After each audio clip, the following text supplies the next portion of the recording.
Hello, hello, good afternoon. I am so excited. First, let me introduce myself because I can jump into this topic and have a ball all by myself, but I am really here for you guys today. My name is Dr. Yolanda, and this is Mind, Body, and Stress with Dr. Yolanda. And I'm so excited about today's topic because today's topic is all about you. September is Self Care Awareness Month. And what I want to talk about today is what is self care, what isn't self care, why self care is important, and what are some of the ways that we can successfully practice self care. So if you're in here and you're listening today, go ahead and tell me where you're. Oh, there you go, Robin from North Carolina. I want you guys to shout out where you're from. And if you are here and you need some tips about some things to do for yourself, you are in the right place. But before that, just rep your city. Tell me where you're coming from. Tell me where you're listening from so that I can connect with you. I'm so excited about self-care and talking about self-care because I truly believe that you are your best investment. Hey, Sandra, I see you from Pensacola. I've seen Sandra before, so I appreciate you being a repeat one of our viewers. And then Raina is from Kansas City. I want you guys to come on in because I want you to take some notes today.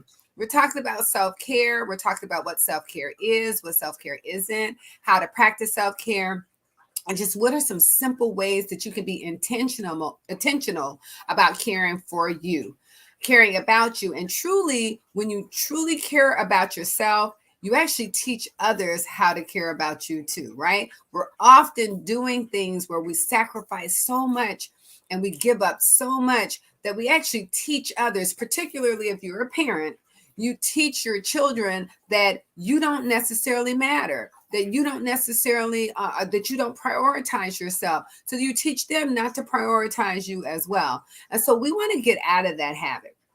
Before we move on, I want to know, you all may hear something in the background. I actually have my fountain going right now because it really relaxes me. And Alma, hey, Deborah, I see you in from Philadelphia. Thanks for joining.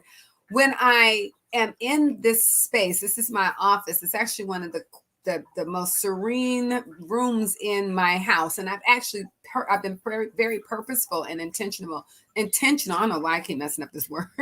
Intentional about making this space very serene. I have my fountain in here. I have aromatherapy in here. I have a Chase lounge in here.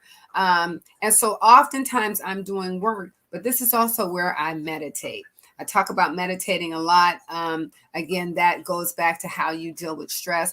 But one of the things I want to say is when you're intentional about what your routines are, you actually begin to carve out spaces and carve out routines and create habits.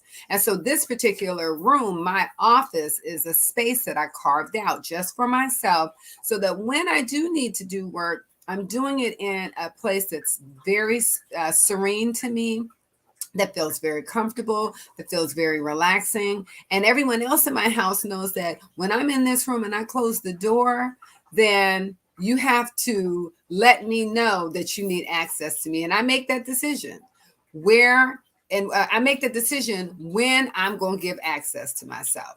So we have some questions from the viewers. Well, go ahead. I'm ready for the questions. Let's see. So someone said that we teach people how to treat us, but what does that actually mean? I'm glad you said that. So here we go. One of the lessons that I love, that I often connect to my self-care talk and conversation, is that when we're on an airplane, this actually happened to me, true story. I'm with my daughter, and we were going to, I was doing a presentation in St. Thomas, and I took my youngest daughter with me. And while we're on the plane, we're about to land, and the pilot gives, the stewardess gives their regular routine directions about if there's, we were taking off, and they gave us our instructions about if there's turbulence or if anything happens, oxygen mask will drop down. And if the oxygen mask drops down, put it on yourself first, and then put it on the person that you're traveling with. And I'll never forget my daughter, she's about 12 or 13 at the time. She looked over at me and she kind of chuckled. And I said, "What's so funny?" And she said, "Well, Mom, I already know you would put the oxygen on me first." And I laughed back and I said, "Oh, no, no, honey."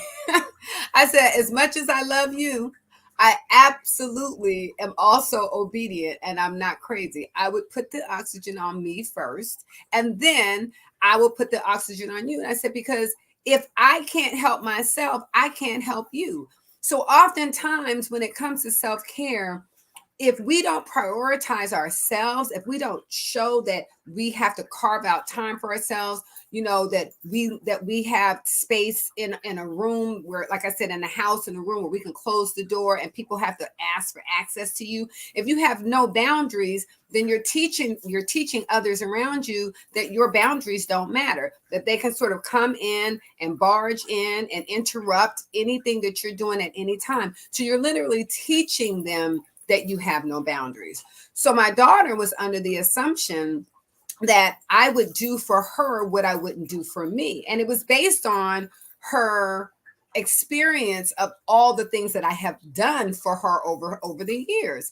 And I made it really clear, I do take care of you, but I'm very, very intentional about taking care of me first, because I can't give from an empty cup. So in that situation, if the plane goes down and the oxygen mask drops, I have to be of clear mind. I need the oxygen to help me think clearly so that I can then help those around me.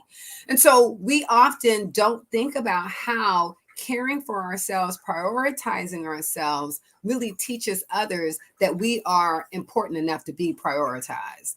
Hey, Ursuline, I see you here. Good afternoon to you. So are there other questions from anybody? Valisa from Mississippi. Welcome, welcome, welcome. We're talking about self-care today. And this is September, and it's a Self-Care Awareness Month. So I got that great question about what it means to teach others how to treat us. And I hope I answered that. Do we have any questions from anyone else as I go into this? So I'll wait to see if there are, but there you go. Can't give from an empty cup. I'm glad you got that, Robin. So if anybody knows me, you know that self-care versus not, that's what I'm about to get into. Anybody knows me knows that I am the queen of acronyms. I love a good acronym. So I'm going to talk today about how we self-care or be intentional about self-care. The thing is, I'm moving so fast and I'm saying intentional because I'm saying intentional about. So I'm going to slow down a little bit. But to be intentional about self-care, I want you to write down the word soar. I want to talk about how we do our best and get the furthest when we soar. And that soar is SOAR. And you can write it down the side of the page. And I'm going to talk about what it means to soar, how we can get the things we need accomplished best by soaring together. Okay, so that's what we're going to talk about.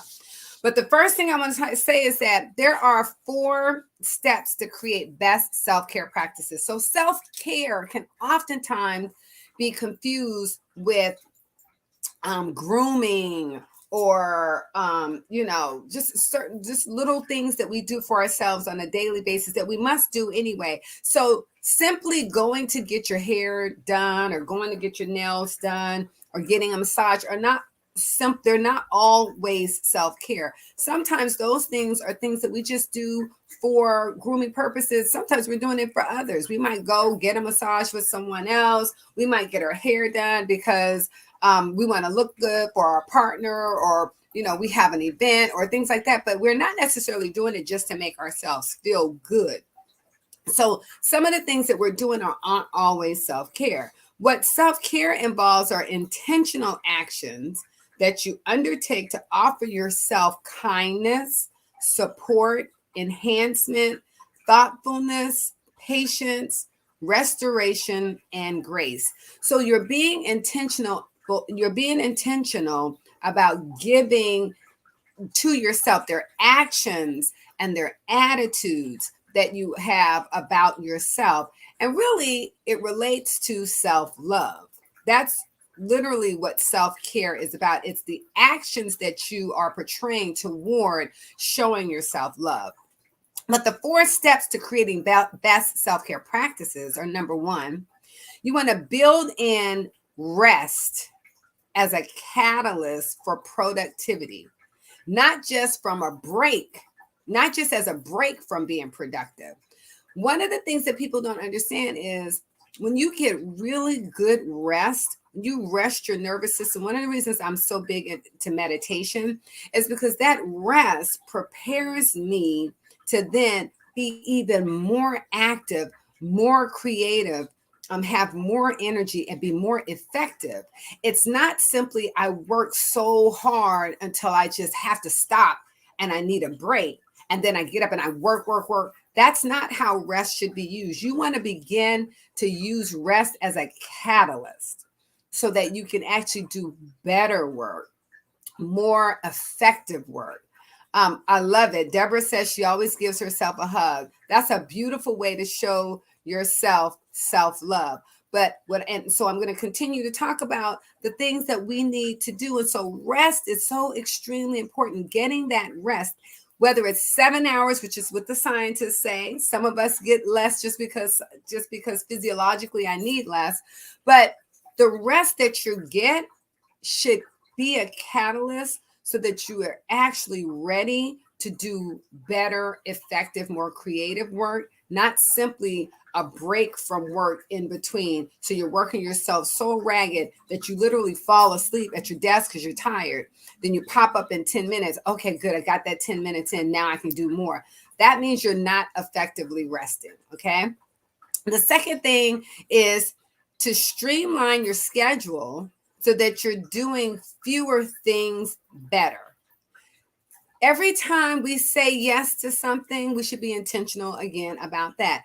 Is what I'm saying yes to adding to my life, or is it something that is already connected to something I'm doing? Can I see that it would be easily done? If it's something so totally off from what I'm doing, then it might actually take away from the activities that I already have. And so you want to figure out how to consolidate the things that you have to do so that you're doing fewer things and you're more efficient and more effective at the things that you're doing. That often means you need to learn how to delegate. Saying no, does that always mean you're leaving someone high and dry? Saying no sometimes means, hey, this isn't something I could take on right now, but 2 heads are better than one. Let me think about somebody who might be really good at this, or who might be good for this project at this time. Okay. So your no is not necessarily, a lot of times we don't want to say no because we don't want to let somebody down. But guess what? Giving it to somebody who's eager for it, who needs something more to do, or who's already aligned with that mission, might actually be more effective for the person that you that asked you to help in the first place. All right. The third thing is you want to pair a self-care habit with your regular routine so that it becomes automatic. Let me give you an example. One of the self-care habits that I've created as my routine is using a facial mask at night. Now, I used to not do it. I would have, all these masks. They would look like great ideas. I'd grab them, and I just never took time to use one. And so they were accumulating. So I began to make my evening routine a half hour earlier, and I would put a facial mask on. And I'd sit, put my little mask on, sit without the television on, like I'm done with the news for the day. I have my music on, most likely my fountain. I have a fountain in my room as well. And I would allow that time to be intentional about caring for me, and included a self-care routine like using a facial mask. And so that is something I do every day. And now I can't miss it. If I'm on a trip, if I'm in a hotel, anywhere, I always take my masks with me, because that's a part of a self-care routine that I created as a habit into my day. So it's something that you can consider doing, whether it's a mask, Whether it's, you get a little massager that while you're brushing your teeth, you have something on your shoulders, anything that you can figure out how to connect to something that you already do. This would be ideal because you can make it automatic and create a habit. Then the last one is that you want to focus on the habit of the habit. Value right actions over right results. So I'm not so necessarily concerned about what my skincare routine is, right? That, my face is flawless, or that, I look younger. I'm not so much concerned about that. I'm concerned more about creating the habit of taking that time for myself, and really being intentional about how I take down my day. I have 2 meditations a day. I tell everyone I do it in the morning and I do it in mid evening, so somewhere around 5 or 6. But I began creating this because it's really now sort of that exclamation point that I put onto my day. This is how I practice my self-care for myself every single night, and it really makes me feel special. Okay, so those are 4 tips, 4 steps to creating best self care practices. All right, you want to build rest into there as a catalyst, not as just a break. You want to streamline your schedule so that you're doing fewer things better. You want to pair a self care habit with a regular routine. And then you want to focus on the habit of the habit, not necessarily focusing on the result of that habit. Okay, so what self care is not? Self-care is not selfish, okay? In fact, I feel that self-care is sacred. So make sure that you're intentional about self-care. So what do we mean by self-care? As I said, these are the thoughts and the feelings that we have about ourselves, and how we show those is usually, again, connected to self-love. These intentional actions that we take are really how we're loving ourselves. Now, what are some things that you can do? We know that a lot of you all probably have lists of them. Bubble baths, like I said, a facial mask, aromatherapy. Doing something for me is very physical, like yoga, taking a walk, being in nature. All of these things are things that you're intentionally putting into place because you're caring for yourself. But one of the things I want you to be thinking about too is nutrition. Nutrition is one of the best ways that you can care for yourself. You all know that grandmas and parents, mamas feel like the way they show their love is to cook for you, and they're mad if you don't eat their food. Well, that's actually a very natural feeling.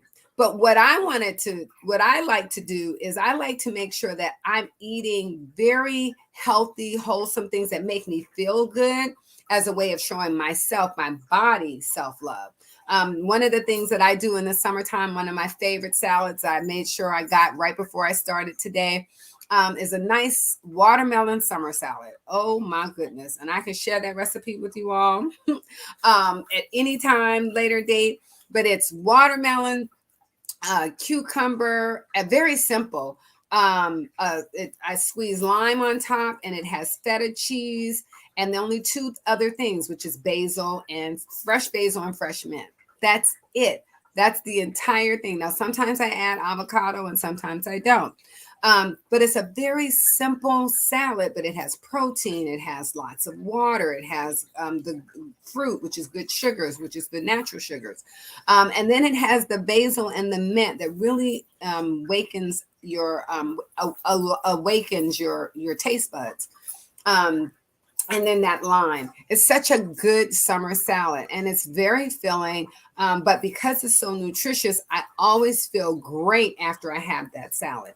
But there are other things that you can eat and other things that you can do to make yourself feel good using food, not the ice cream and the cookies and the brownies that we sometimes will do as a treat. But then after that treat, we actually don't feel so good. I want us to reverse that. When you decide to get a treat, make it something that is actually really good for you and makes you feel lighter and makes you feel more energetic, and really makes you feel like, I'm so glad I just did that for myself. So that's how I want you to use nutrition. Okay, so soar. Let's start with soar. How do we soar? So, the first thing I want to connect you to is the S. And the S stands for, I have my whole little thing here letting y'all know what SOAR is. Self love through self care. So those are the things. That was the S. We just went through that. What are the ways that you show self love?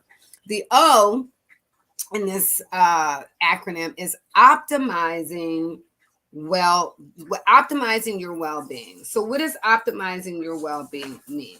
So oftentimes we are not aware of what is the best thing for us, right? So optimizing our well-being is obtaining the necessary information and the necessary tools that will allow us to operate in excellence. So you're optimizing your well-being. You don't necessarily always know what to eat, so maybe you consult a nutritionist, or maybe you go take some time and look up a couple of recipes, plant-based recipes, ways to decrease calories, and maybe some of your favorite dishes. What are some of the tools that you need to make yourself successful at this? Is it possible that you need an air fryer, so that you're no longer deep frying some things? Many things that I use now, I may spray a little olive oil on it and put it in the air fryer versus deep frying. So there are things that you can utilize and things that you can optimize to create a better to help you along your journey of your wellness journey. Okay. There are 5 steps to this. So I want you to think about good nutrition. Again, plant-based more than not. That doesn't mean I'm asking you to go vegetarian. That means I'm asking you to just add more fruits and vegetables to your daily routine, more whole foods and less processed foods. Fitness, get at least 30 minutes of fitness in a day if you can. Again, I'm a walker. I love to walk. I will get on my Peloton almost daily, but my actual love is walking. So I grab friends and I walk as often as I can. Getting that rest. I told you, resting, using rest as a catalyst to doing better work, not just as a break. So you need to rest, whether that's 7 hours, 8 hours a day. I want you to get as much rest as you possibly can. And then hydration is so important. We're not drinking enough water. So many of us have what we call cellular dehydration, just dehydrated at the cellular level. And it's very, very mild symptoms: brain fog, mood swings, a little fatigue, just not necessarily feeling yourself. Especially now, this climate is very different. This climate change is real, and it's extremely hot. So you're out and it's hot out, and you're not really drinking enough water. That could actually be affecting you and could be affecting your cognition, your memory, and your mood swings. Okay, so I want you to drink plenty of water. The last step is accountability. Get somebody involved. First of all, tell somebody the things that you're doing and get them involved in it. You often do so much better. You stick to so many more of your goals and objectives when you share those goals and objectives with a friend, okay? Or with a partner or with a spouse. So find an accountability partner. Let them know, look, I'm planning to drink a half a gallon of water a day. And this is the bottle that I'm using. And if you don't see me with this bottle, then ask me about it. Or it's a gallon a day. I should have 2 of these bottles. So if you ever see me, ask me if I've finished one. Just giving them the right to sort of check you and challenge you, because that's what an accountability partner should do. And then giving them the opportunity to also do this journey with you. Because often, again, we do so much better when we bring others along with us. All right, so what's our A? Our A is aligning ourselves with good allies. Who is your posse? When we talk about doing things and doing things better, then oftentimes we got to think about, who do we have that's in our, I'm sorry, I'm looking around because I have my little paper here. Who do we have that's in our posse who challenges us, or maybe who gives us advice? Again, iron sharpens iron. And you want to know that you have good allies around you. So you want to create alliances with people who are like-minded, and then allow them to challenge you and allow them to advocate for you. So many of us don't ask for help. And if you got the right folks around you, they're advocating for you. They're advocating for you in rooms where you're not even there, right? But that's when you got the right folks that are aligned with you in your purpose. You want to have these folks as your trusted advocates, and then again, your trusted critics. Everybody can't tell you what you should and shouldn't do. So make sure you trust the people that are around you, because they have your best interests at heart. You don't listen to everybody. Then my last piece of advice in this alliances bit is something my mother told me all the time. My mother's no longer with me, but I think about this all the time. She said, don't be the smartest person in the room. If you're the smartest person in every room you go into, then you're not in the right room. You need to be in rooms where somebody is there to teach you more than you already know. You're always getting information. You're always being sharp, and you can always learn something. So don't ever always be the smartest person in the room. Put yourself in spaces. You got to stretch yourself. You got to challenge yourself. And sometimes it doesn't feel comfortable. But guess what? This is about caring for you. What is it that I have to learn? What certification do I need to do to take myself to the next level, either in this job or in some entrepreneurial endeavor that I want? All of these things are stretching you, but it's really how you care for yourself to actually take yourself to the next dimension. I guess y'all didn't know that I was going to talk about stuff like this when I talked about self-care, did you? The last one is really my favorite. And that one is recognizing your needs, recognizing what you need, not what everybody else around you wants you to do or needs from you or is asking of you, but what are your needs? Of course, you're there to be a blessing to others, but what are your needs? There's three things you need to do for this. You need to learn how to refocus on you. If you're in a situation where you're doing everything for everybody else, take some time to refocus on you. Are you doing what it is that you really want to do? Are you doing the things that are best for you in all circumstances? Or are you sometimes doing some things that are not necessarily aligned with what's best? And if that's the case, how can you make some changes? You want to release what's unnecessary. Again, just like I said, if you got folks asking you to do stuff and it's not really something that you can do right now, figure out how to get that off your plate and maybe put it on someone's plate who's hungry for more more activities, or who's hungry for they need something more. They need more. What's the word I'm looking for? They need they need it because they need it for their job. They need to be able to show that they can manage this. They need it for their next step or for but you don't need it. So you need to release what's unnecessary for you. The other thing that you need to do is then realign your goals. Look at what you actually need and put yourself into perspective. What are your goals?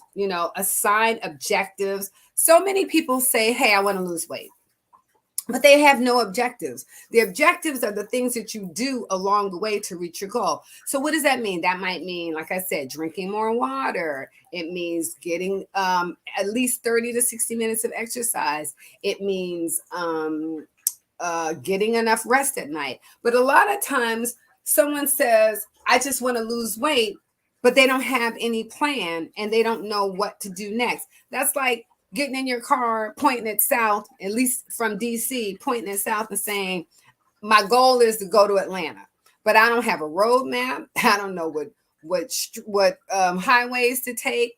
I don't know which ways to go or where to even pass to get gasoline along the way. I have no real plan in mind. Therefore, I can't just point my car south and think I'm going to end up in Atlanta. I can end up anywhere, but I won't necessarily end up in Atlanta. So what your goals are really important, but setting up objectives along the way. I see you, Latricia. How are you? Where are y'all calling in from? I mean, where are y'all watching from?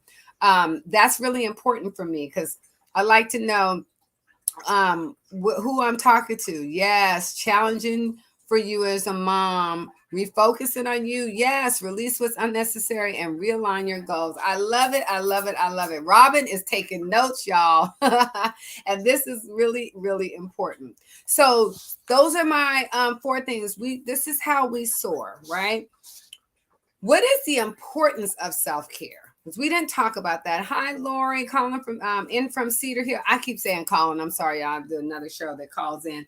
But watching in from Cedar Hill, what is the importance of self-care? The importance of self-care is to, and I think it's threefold. I think it's to protect our purpose, because again, we need to replenish ourselves in order to have more of the gifts and the talents that God has naturally given us. But if we don't protect the purpose, and if we don't replenish ourselves, then we're out. We're literally running out of steam, and then we can't get these gifts to the world. Another important aspect of self-care is setting boundaries. We talked about it in the beginning. You find out and then you teach others where you end and where they begin. Because sometimes what people want you to do for them, they really need to be doing for themselves. I know I'm talking to, and I'm probably stepping on a whole lot of toes today, especially as a parent.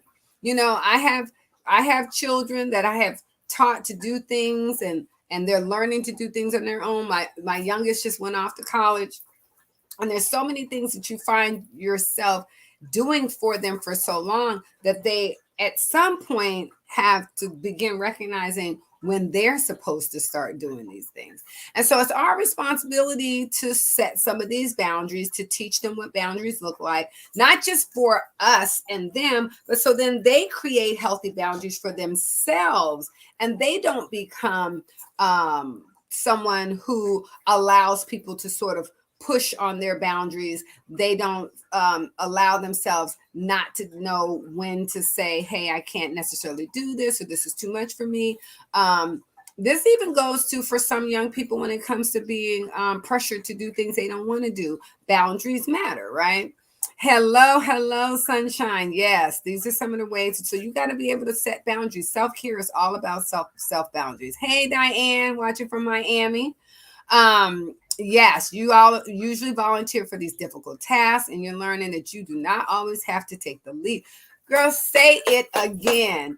Step back and let others take the lead. It is okay to just be there and help out. We don't, so many of us are natural leaders. And when you're a natural leader, you often almost feel obligated to step in the front. But guess what? Somebody else needs the opportunity to step in the front. And I don't mind being there to give information and give a helping hand, but I don't necessarily always need to lead. So I'm so glad you said that. That is so important.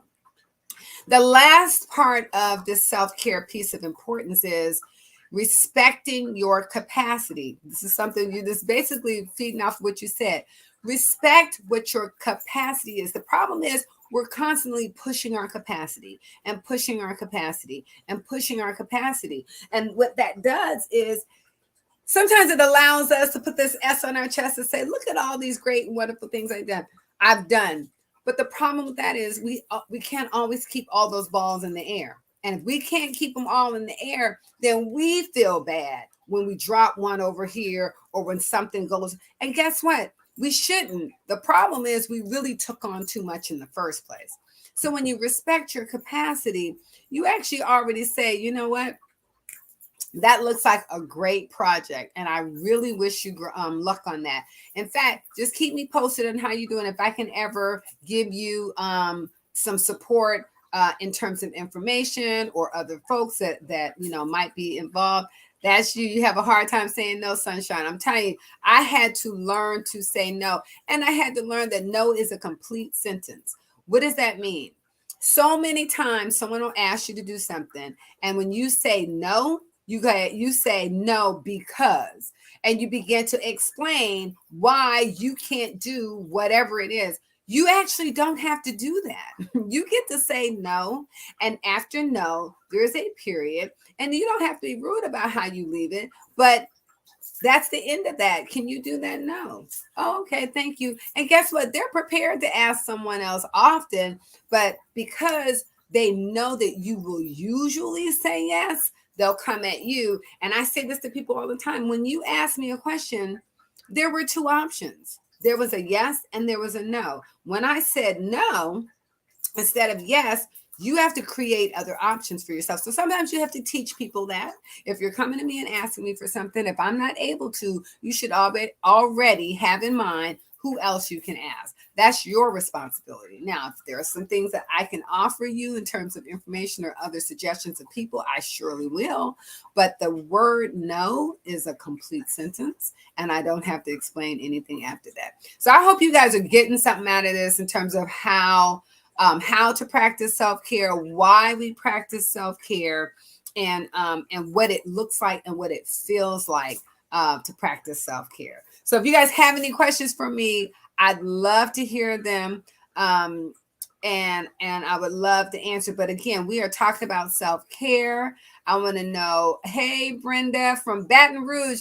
Hello, hello. My baby is in Baton Rouge right now. So thank you, thank you, thank you. And I know it is hot there right now. She is at LSU. So I'm very excited. So I love to see folks popping in from Baton Rouge. And even from New Orleans. My oldest was went to Tulane. So anybody else, any questions? I don't know if my producer Ellis wanted to chime in, but those are some of the things. So I do have a thought here I wanted to share, and that is without commitment, to this idea of being intentional, you won't start. You'll continue to sort of do things in the same way. You'll continue to allow people to step over your boundaries because you haven't created them, because you haven't prioritized yourself. And so you can start doing this any day. So many people say, well, if people have just known me, this is how I've been for so long. It's so difficult to get this started. Today is the day. Today is the day. And guess why? Because this is the month of self-care. So now that September is the month of self-care and you have been made aware of the self-care month, you're beginning now to say, you know what? These are some of the things that I need to do. Dr. Yolanda says I need to set some boundaries. That I need to show my self-love through self-care, that I need to optimize my wellness by, learning information and getting the tools to create wellness, that I need to, think about my alignments and create alignments with good allies, and that I need to refocus on me. So those are the things that you can do to soar. Every single one of us need to soar together. Okay. So you're learning, you're starting the day, be intentional for you. And again, I say it all the time. Self-care is not selfish. We come from a generation where so many of us felt or were told that self sounded selfish, that it meant that you were only focusing on you and you were leaving others out. And that's actually the opposite. When I focus on me, I'm actually creating a better version of me so I can do things for others, so I can be the blessing that I need to be for everybody else. But again, I can't give to people from an empty cup. So filling my own cup is what my superpower is. And I love sharing with others how to empower themselves. I fill my own cup all the time. It is like my favorite thing to do. It's the way I feed myself. It's, the way that I place things around me, aromatherapy, the fountains, it's the meditation that I do. It's the walking that I do every single day. There's so many self-care things that I do on a daily basis, that often what I realize is that people are learning from me by just observing. That's another thing. If you are a manager, if you own a business, if you are a leader in your organization, then self-care is actually a very highly emotion. It's one of the characteristics of a high emotional IQ. And when you're caring for self, you actually are also usually very aware that others need to also care for themselves. So it's really, when you develop an instinct to practice self care, you're often very good, or you should become very good at encouraging your team to do the same. Usually, these are the leaders who think about others' feelings. They create a space in their workplace for others to get some downtime, or to feel relaxed, or just to be intentional about their own wellness. And so it's actually a really good quality of a great leader. When you care for you and you learn to truly care for you, you become a role model, and then you encourage others around you to make sure they're caring for themselves. And guess what? You not only do you become more productive, the people around you become more productive. And guess what? They want to be productive for you because you are so intentional about caring for them as well as caring for yourself. So I'm just here to say it isn't taking away from your job or from your family or from your friends, or from other organizations that you're in when you practice self-care and self-love. It's actually creating a better version of you so that you can be effective and creative and efficient in these other spaces. Okay. So the next part of this show we usually do, we talk about ways in which, so I have something called Dr. Yolanda's Plan for Keeps. And this is actually a really good month for me to talk about this a little bit more in depth, because I created a set of cards that actually looks like playing cards. And these cards have four, just like playing cards, there's four categories, right? There is the diamonds, the hearts, the spades, and the clubs. And what the diamonds are spiritual enlightenment activities, right? Things that you might do that sort of bring you closer to that are very spiritual, like giving things, donating things. That's something that really encourages you to be a better person. The hearts are actually my self-care and self-love cards, and so I'm going to share one of those with you. And at the end of my show each month, I actually share a tip from, I pull a card, I share it with our producer Ellis, and then he pops it up, and I give you guys a tip for what to do this month, something that I encourage you to do this month. Then the other two categories are spades. That's the intellectual enlightenment. So what are some things that you can do to, like, you know, brain teasers, things that make you smarter, whether they're jigsaw puzzles, whether it's reading a new book, trying something new. That's a part of the clubs. And then the spades are doing something physically challenging, something physically active that's challenging. And so again, these are the four suits. They're 52.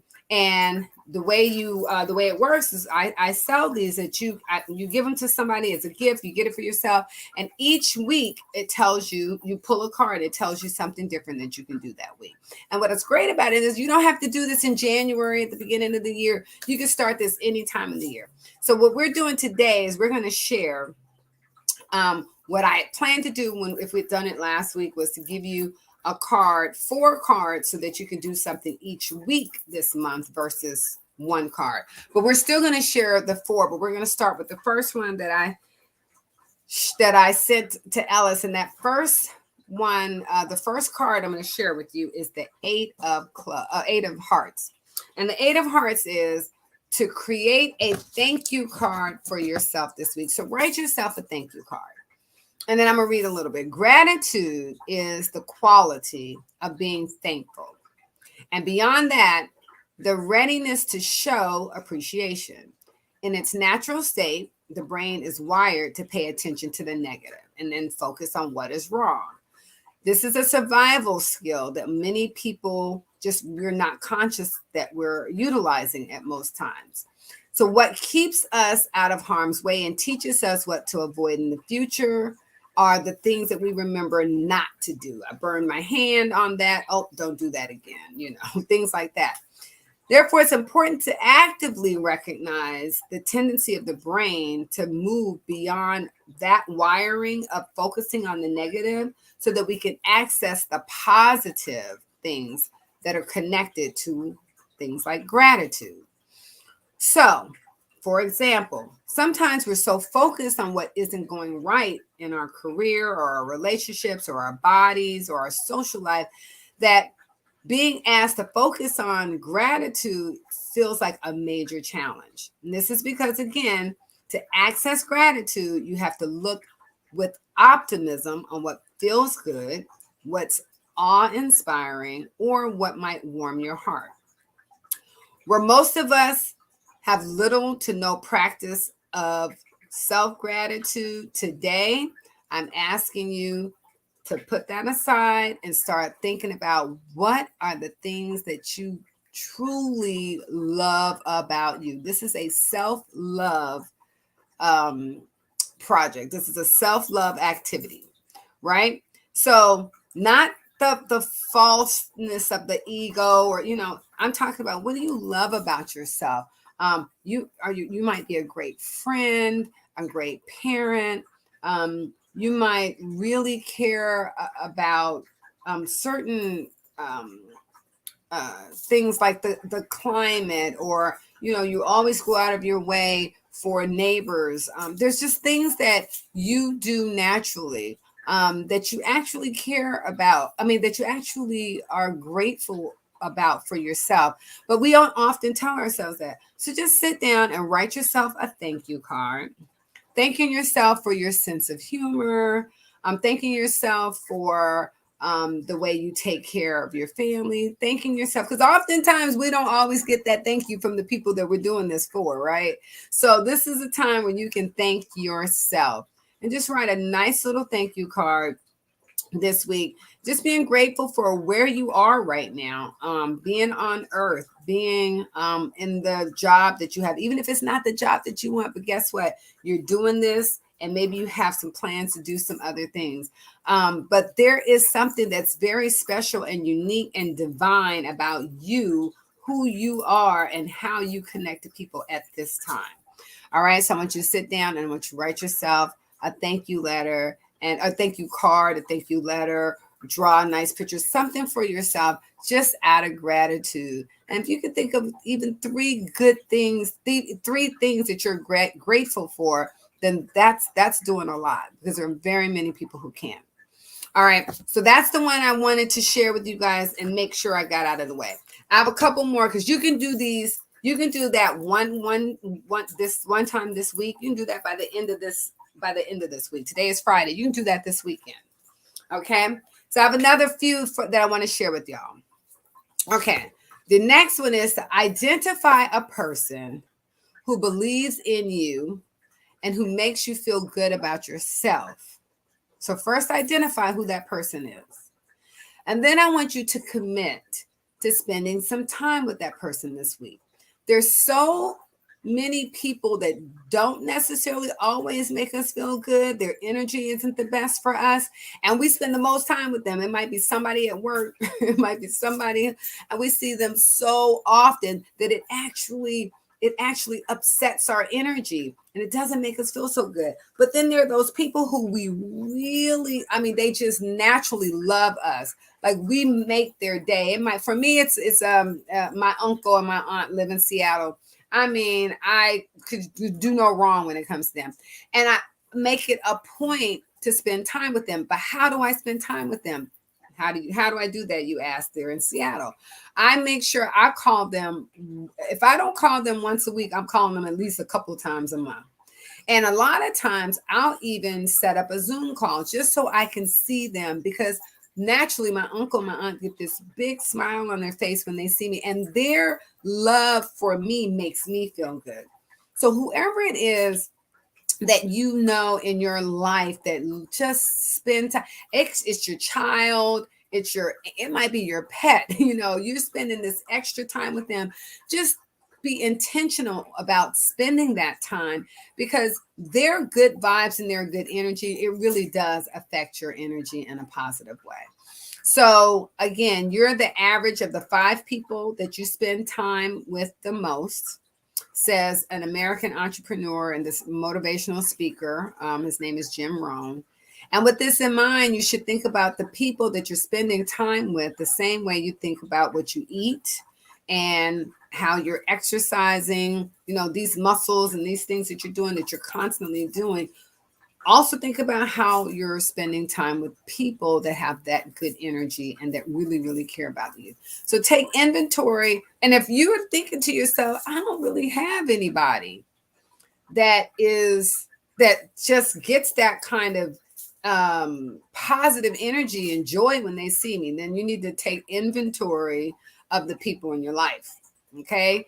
If you don't have anybody that inspires you to be better or provides you with motivation for your goals or just makes you feel good, or just has a good laugh, then I suggest you think about getting somebody in your life that provides that kind of energy for you. All right. So that's one day this week. 1 week this month. Be intentional about spending time with somebody who thank you, Geraldine, for saying this is helpful and informative. I just really, again, this is Mind, Body, and Stress with Dr. Yolanda, and September is self-care awareness. So I'm just sharing tips that I practice in my own life that I think would be helpful to others, and I really want you guys to be able to practice yourselves. So that one is spending time, at least one time this week, with someone who cares a lot about you, has good energy around you, motivates you in some way or inspires you. All right. One more. We got 4 weeks. So that was 2 weeks. All right. The third week. By yourself. I'm a person that likes tokens of affection, right? So this is all, there are acts of kindness, there are words of appreciation. That's your thank you card. But I also like a good gift. But you can buy yourself a small token of appreciation or gratitude this week, not food. I'd be very specific about that, because oftentimes that's the thing that we want to connect. And this is about something that just makes you feel special, just a small token. The custom of gift giving has an important purpose, and it just really is that it's a sign of appreciation. So in general, we give people gifts to show them that we're grateful for them, that we value their role in our lives. And likewise, when you give yourself a token of appreciation, it's also a way to show you that you value yourself.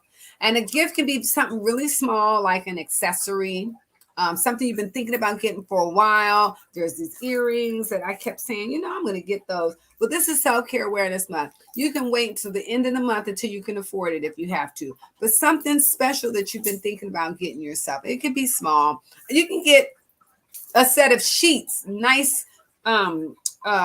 sheets that are going to feel real good on your bed, and just brighten your room up for, just to make yourself feel good. You can get yourself some flowers or a plant, just something special. I'm a big aromatherapy person. So for me, I actually bought some special soaps just last weekend for my whole month of September of Self-Care Awareness Month, that had this lavender in it. And that was just something I did special. So something's very small. It doesn't have to be a big gift. The goal is just to give yourself something that makes you feel special. Again, that's not food, because too often we consume calories as a treat and then we regret it later. And then we have to do all this, work and exercise to get rid of that feeling. So we don't want to add to the stress by eating something we didn't plan to eat. And then the last one I'm going to share with y'all. This one I love. This one is, you want to sit down and find. Now you don't have to do it this month, but you can do the research this month. But I want you to sit down and find maybe a health and wellness retreat or spa or something that is actually out of the ordinary. It doesn't have to be extravagantly expensive. It can be something very simple. I'm gonna tell you what I did, and I want you to commit yourself to going. So this month, in the month of September, there's, if you're in the DMV, there's a place called Bolian Springs, and a girlfriend told me about it, and I looked at it, and it's half off for just the month of September. So that has memberships. It has water pools, and it has like the Himalayan salt rooms and the different rooms, and there's massages, and there's all kinds of amenities. And the actual price to get in during the week, Monday through Friday, is $130, and on the weekend, Saturday and Sunday, is $165. Well, guess what? This month and this month only is 50% off. So we're going to go next week as a group of us on a weekday. And instead of paying $130 to get in, we're only going to have to pay $65 to get in. And then when we get in, any service that we want is going to be half off. Now, yes, when you get in for that price, there are already amenities that you have, but then you get to add extras. But everything you choose is half off. So you can do this on a budget. Find something that is either coming up, or look into a wellness retreat or some kind of a spa that, and take somebody, go like ask a friend, a girlfriend, or a partner, a spouse. Ask them if it's something they want to do together. And again, you don't have to go this month, but you can research it this month, put your deposit down, and commit yourself to going. And it would be probably an experience you've never had before. But when you book something like a wellness retreat, it should feel like, you're picking out your own birthday gift, right? It's something so unique and so customized to something you want that's for you. And you get to dig deep. You get to look at all the parts of all of yourself that need attention, healing, love. Sometimes it's nutrition, like in your massages. There's all kinds of things that wellness retreats tend to do in terms of like really caring for you. Don't think for a second that this is an indulgence, okay? This is not. This is actually self-care. This is an investment for you. You doing something like this is the best return of investment for those of us who, invest in stock or invest in things. This is your ROI on this is very high because you're investing in yourself. So you're not indulging, you're actually just investing in yourself. Okay. Just like investing in a good pair of shoes versus getting shoes that when you do wear them, you end up hurting your feet, and you should have just invested in a good pair because that's taking care of your feet. So this is a way of investing in yourself. It's just as important as food, sleep, shelter, exercise, is actually looking at how to care for you in this very special way. And it doesn't have to be every day. Again, this is something that you can do just once in a while. And if you've never done it before, I'm encouraging you to do it for yourself. So hopefully those are some good tips for you. Again, I'm going next Thursday to Bolian Springs. It's in Alexandria, Virginia. So if you're in the DMV area, you can look into that. But I'm sure there's something similar in your area. And if there's not, then you might have to take a quick road trip. Doesn't have to be too far. You don't have to go all the way. See, this is me. I don't have to go all the way to Bali. I'm going to Bolian Springs, just here in Alexandria. So you may find places similar to that where you will be able to do some self-care, radical self-care, so that you can celebrate September as Self-Care Awareness Month. So we are done. We are out of time. I don't know if anybody had any lingering questions. I truly, truly hope that this was helpful, because again, this is one of my most favorite subjects, is self-care. I say this all the time. Self-care is my superpower, and I am here to empower others. So I hope and I pray that you were empowered today. And if you were, please like and share the show so that these tips can be given to friends and everyone alike. And then tune in next month, again, the first Friday of each month. Thank you, Felisa, said it is very helpful information. Tune in next month, the first Friday of the month, and I will be here at 1 o'clock.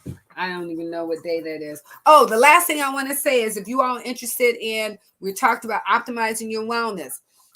This is one of the I'm full of information. So this is a nutrition book that I wrote that's actually on Amazon, and it's called Dr. Yolanda's Soul Food Therapy: How Savory, Organic, Unprocessed Living Food Saves Lives. It has recipes in it. It talks all about how to use nutrition to optimize your health and your wellness. So if you're interested in it, go ahead and go to Amazon and purchase that book. And I'll again share more of this information every month that I can. So next month, it'll be the first Friday of the month is, I'm sorry, I should have done this before. The first Friday is the 6th, and we will be sharing with you then at 1 o'clock. All right. Thank you all. Mind, body, and stress with Dr. Yolanda.